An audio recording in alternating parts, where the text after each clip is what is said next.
Hello everyone, in this video I'm going to show you how you can change certain color in CapCut PC, like changing your cloth color.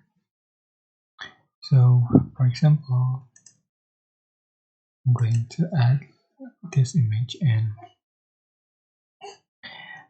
to change the certain color, for example, I'm going to change for the green color in his cloth and just go to cutout and select chroma key, select color picker and select the color that you want to change just for the string and setup.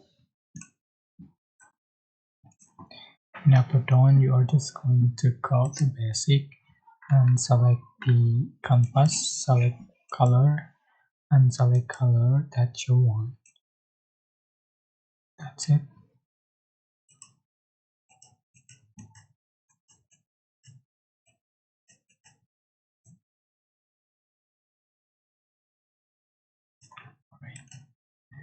Here we go.